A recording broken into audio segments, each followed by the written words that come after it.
I have two older sisters, and my parents are converts to the church, so there was like no other missionaries in my family. And so I grew up just thinking like a mission's a great idea for people to do, but it's more for guys than girls.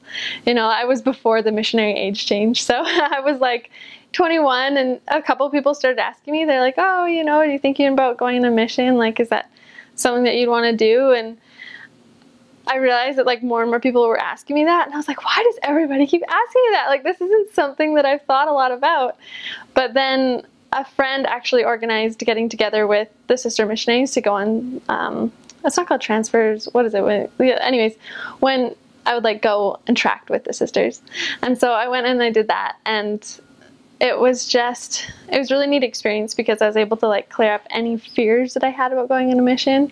And it really helped me to decide that that was something that I wanted to do, because I felt just so good when I was with them and they answered all my questions, and I just felt so, I guess you could say, like relieved about missionary work that I was finally able to make a decision. And obviously there was a lot of other things that came into play that made me want to make that decision, but I guess that was kind of the, you could say like the tipping point for me, was when I went out with the sister missionaries and had that experience and realized that was something that I wanted to do. And so just started planning from there. And I think from the time I made my decision to the time I was in the mission field, it was like 9 months or something like that. So it took a little while to get the call. There was a mail strike when I was waiting for my mission call, so I had to wait like 8 or 9 weeks to get the mission call. But yeah, that was, I guess, my experience just preparing to go. There wasn't much that I did before I actually got my mission call, other than like the regular, like, you know, interviews with the bishop and doctor's appointments and basic things like that. But I thought it was going to take a lot longer than it did.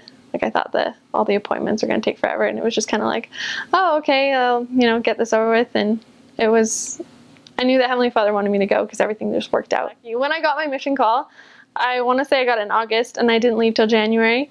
And so I actually wanted to go like way sooner than I went. I was like, when I got my call, I was like, I'm so ready to go. I'm going to go in like 2 months, you know, because I had to wait so long, I thought. But I'm a Canadian citizen, and so going from Canada to the States, they had to do all the visa paperwork. So I went to the MTC January 2nd, but on December 27th, they still hadn't finished my visa paperwork. And so I actually called the MTC, and they're like, oh, you're probably going to have to wait, you know, just over a month. I think it's like 6 weeks, like a transfer time, to come to the MTC, because we haven't gotten like all your visa work done. And so I was like, okay, you know, I can be patient. I can wait for this. And then the next day they called. They're like, we got your visa paperwork done. We're FedExing it, and you have to sign this paper and FedEx it back. And then I left at the right time. So I thought originally I was going to have to wait, but I didn't, and it all worked out. So I was happy.